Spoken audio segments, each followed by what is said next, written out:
आप हैं consumer TV के साथ। बहुत सारे तरीके होते हैं इंस्टीट्यूशंस की परफॉर्मेंस चेक करने के लिए। जब हम बात करते हैं सुप्रीम कोर्ट की, तो एक जो इंडिकेटर है वैल्यू फॉर मनी का इंडिकेटर भी है। उस इंडिकेटर के मुताबिक हम ये देखना चाहते हैं कि ये per day supreme court of Pakistan जो टैक्स पेयर को है वो कितना कॉस्ट करती है। तो तकरीबन सुप्रीम कोर्ट का जो एक्सपेंडिचर है, तकरीबन मैं बता रहा हूँ, ये कोई 2.5-1 अरब के आसपास है, रुपयों में बात कर रहे हैं हम लोग। तो पर डे ये इसकी जो आती है कॉस्ट हमें, ये कोई 65 लाख के करीब हमें कॉस्ट आती है। लेकिन जो पेंडेंसी ऑफ केसेस है वो कोई 60,000 के आसपास है। तो खुदा खुदा करके सुप्रीम कोर्ट ने अब फुली माइंडेडनेस के साथ इस साइड के ऊपर फोकस हो गई है, क्योंकि ये जो सियासी और जो दूसरे मामलात हैं, और ख़ास तौर पे ऑफकोर्स सियासत की चीज़ों को भी स्ट्रीमलाइन करना सुप्रीम कोर्ट का ही कहीं किसी हिसाब से काम है, लेकिन जो लोगों के मसले हैं उनके ऊपर फोकस करना, उसके इंडिकेटर थोड़े डिफरेंट है। जो हमारे honourable chief justice of Pakistan या आफरीदी साहब आ गए हैं, अब नई उनकी अपॉइंटमेंट हुई है, तो फुल कोर्ट जो मीटिंग हुई है उसके अंदर फोकस किया गया है कि ये जो 60,000 केसेस पेंडिंग में पड़े हुए हैं इनको कैसे रिजॉल्व किया जाए और इसको स्पीड कैसे लाई जाए।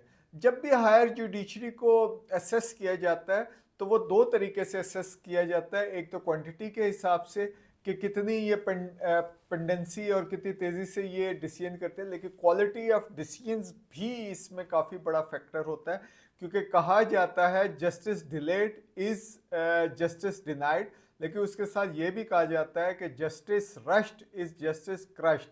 सो ये भी चीज़ देखनी होती है। दूसरा ये है कि एक्सपर्ट्स ये भी कहते हैं ये जो कॉन्स्टिट्यूशन है ये बेसिकली इलीट्स के लिए, उनके आपस के झगड़े रिजॉल्व करने के लिए होते हैं। आप कॉन्स्टिट्यूशन के डिफरेंट चैप्टर्स भी देखें तो उसमें फंडामेंटल राइट्स हैं, उसके अलावा जो बाकी चैप्टर्स हैं, कैसे अपॉइंटमेंट होगी, कैसे रिमूवल होगी, करप्शन हुई तो क्या करेंगे, पार्लियामेंट कैसे करेगी। सो ये जो एलिटिस्ट है उनकी ये जो वर्किंग है और ये आपस में किस तरीके से इन हार्मनी काम करेंगे, ज़्यादातर कॉन्स्टिट्यूशन का फोकस उधर होता है। जहाँ तक पब्लिक पर्सपेक्टिव का बात होता है तो वहाँ पे ये जो 24 के करीब जो राइट्स हैं उसके ऊपर फोकस होता है कि उसके अंदर ये डिलीवरी करने में कितनी ये अदालतें कामयाब हुई हैं। हम ये देखना चाहते हैं कि सुप्रीम कोर्ट की परफॉर्मेंस को कैसे इवेल्युएट किया जाए। तो हम ये देखते हैं कि ये सुप्रीम कोर्ट के ऊपर वेबसाइट के ऊपर ये एनुअल रिपोर्ट उनकी पड़ी हुई है 2020 से लेकर 2022 की, और ये जो रिलीज हुई है 2024 में हुई है। उसमें क्या कोई रॉकेट साइंस थी जो 2 साल लगे हैं उसको रिलीज करने के लिए, और ये 2023 की रिपोर्ट की तरह, और 2024 की अब हम करीब करीब खात्मे की तरफ चल रहे हैं। एटलीस्ट क्वार्टरली रिपोर्ट्स वगैरह तो आनी चाहिए, और इसके अंदर भी आप ये कंटेंट्स देख रहे हैं तो ये बेसिकली वो पुरानी चीज़ें ही हैं कि ये सुप्रीम कोर्ट की बिल्डिंग कैसे बनी थी, कॉस्ट कितनी आई थी। लेकिन इसके अंदर जो नए फैक्टर, जो मॉडर्न जो टेक्निक्स आ गई हैं रिसर्च बेस्ड, उसमें एक टेक्निक ये भी आई है कि सेल्फ असेसमेंट जो है वो सुप्रीम कोर्ट का स्टाफ खुद करता है। और सेल्फ असेसमेंट के जो इंडिकेटर्स हैं वो तकरीबन 5 के करीब है। उसमें पहला तो ये है कि कोर्ट की लीडरशिप क्या है, फिर उसमें स्ट्रेटेजिक कोर्ट मैनेजमेंट कैसे होती है, ये इंडिकेटर्स है, और इसके तमाम क्वेश्चनियर बने हुए होते हैं जिसको हमारी सुप्रीम कोर्ट भी अडॉप्ट कर सकती है। फिर कोर्ट के वर्कफोर्स कैसे है, फिर कोर्ट का इंफ्रास्ट्रक्चर कैसा है, जिसमें प्रोसीडिंग्स और प्रोसेसेस कैसे होते हैं, फिर कोर्ट की यूजर्स के साथ इंगेजमेंट कैसी है, फिर अफोर्डेबिलिटी और एक्सेसिबिलिटी के जो इश्यूज हैं या सर्विसेज है वो कैसी हैं, और फिर पब्लिक ट्रस्ट एंड कॉन्फिडेंस वो कैसा है। एक तो ये इंटरनल सेल्फ असेसमेंट भी की जा सकती है। और हमारे पास जो इंफॉर्मेशन है, जो सुप्रीम कोर्ट की जो एम्प्लॉइज की स्ट्रेंथ है वो तकरीबन 850 के आसपास है। कुछ खाली पोस्टें भी पड़ी हुई हैं, लेकिन हम रफली कहते हैं कि इतनी है।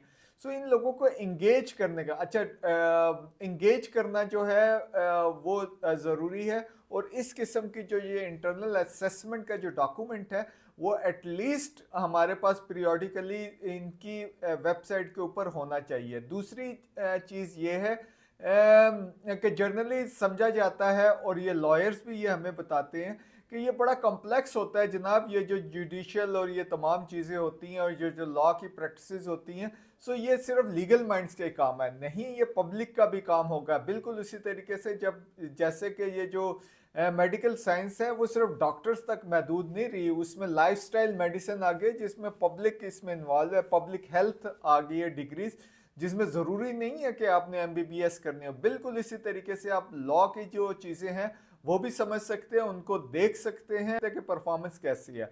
अच्छा, जनरली जो सुप्रीम कोर्ट की परफॉर्मेंस है उसको एसेस किया जाता है वो वर्ल्ड जस्टिस के जो इंडिकेटर्स है उसके हिसाब से किया जाता है। और उसमें जब हमने देखा है तो पता चला है कि, बल्कि पता क्या चला, ये मीडिया के अंदर भी काफ़ी रिपोर्ट हुआ है कि ओवरऑल जो हमारी परफॉर्मेंस है वो ऊपर गई है, और हम आउट ऑफ 142 कंट्रीज में कोई 129 के ऊपर हम रैंक कर रहे हैं।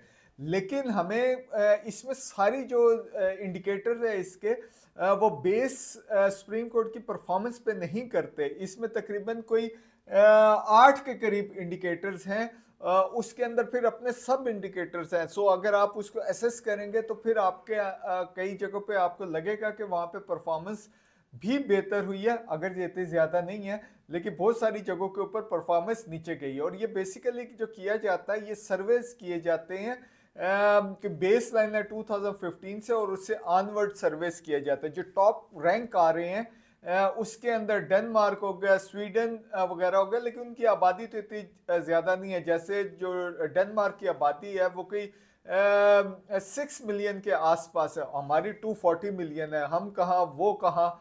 सो उनके जो इंडिकेटर्स है वो काफ़ी अच्छे आ रहे हैं। लेकिन हमारे फिर जो सर्वेज होते हैं वहाँ पे ऑनलाइन सर्वेज होते हैं, उनके पास लेटेस्ट डाटा भी काफ़ी जल्दी जनरेट हो जाता है। हमारे पास जो सर्वे का जो डाटा इसमें लाया गया और जिसकी टेबुलेशन वगैरह हुई है वो कोई 2019 का सर्वे है, जो 1000 लोगों के साथ फेस टू फेस इंटरव्यूज किए, और ऑफकोर्स डिटेल थे। इसके दो कंपोनेंट्स होते हैं, एक जनरल पॉपुलेशन के परसेप्शन और एक जो है एक्सपर्ट्स के परसेप्शन, जो लीगल और इन तमाम चीज़ों में जिनके एक्सपर्टीज होती है। सो उनकी बेस के ऊपर ये फिर इंडिकेटर बनाया जाता है, और टोटल जो इसका पॉइंट है 1 है, लेकिन ये चलता है 0.0 से है। सो पाकिस्तान के जो वो स्कोर इसमें है ये 0.38 है। सो अगर ये पाकिस्तान हर इंडिकेटर को देख के इसको इम्प्रूव करे तो बेहतरी आ सकती है। हम थोड़ा सा इसमें वॉक थ्रू करते हैं। सो सबसे जो पहला इंडिकेटर आ रहा है, जो आपको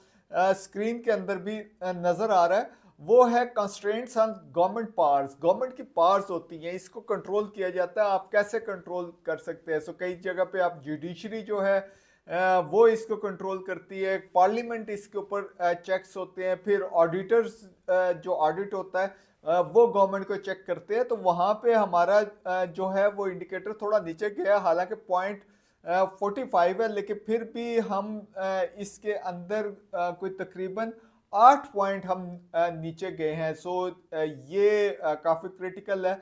करप्शन का जो इंडिकेटर है उसमें हम 1 पॉइंट ऊपर गए हैं, ये अब 0.32 है, हालांकि फिर भी हम नीचे हैं, लेकिन हम इसमें ऊपर गए हैं। और इसमें बेसिकली जो वो मांगा गया है वो एब्सेंस ऑफ करप्शन सब फैक्टर फॉर पाकिस्तान है। फिर इसमें government official in the judicial bench do not use public office for private gain, ये देखा गया। इस इंडिकेटर के ऊपर हम 0.40 है। फिर गवर्नमेंट ऑफिस जो है वो मिसयूज नहीं करते, उसमें हम 0.29 है।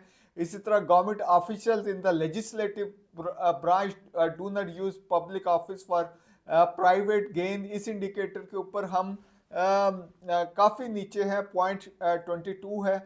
जो ये आप देख रहे हैं स्क्रीन में, हम इसमें जहाँ पे हमने कुछ बेहतरी की है वो आई थिंक हम ओपन गवर्नमेंट में भी नीचे आए हैं। फंडामेंटल राइट्स के ऊपर जो सबसे बहुत इम्पॉर्टेंट है वहाँ पे हम आउट ऑफ 142 125 है, और हम थोड़ा नीचे गए हैं, ये 0.37 है। और इस फंडामेंटल राइट्स के अंदर जो इंडिकेटर्स बनते हैं, सब इंडिकेटर्स बनते हैं, equal treatment and absence of any discrimination है। उसके अलावा right to life and security of the person is effectively guaranteed, वहाँ पे हमारे काफ़ी नीचे जा रहे हैं। आर process of the law and rights of the accused, वहाँ पे भी हम काफ़ी नीचे हैं, 0.34 है। Freedom of opinion and expression is effectively guaranteed, वहाँ पे हम 0.48 के ऊपर जा रहे हैं। अच्छा, ये रिलेटिवली हम बेहतर हैं, 142 कंट्रीज में हम कोई 96 पे जा रहे हैं। Freedom of belief and religion in effectively guaranteed, हम ये 0.37 के ऊपर है, और दुनिया में हम 122 है आउट ऑफ 142।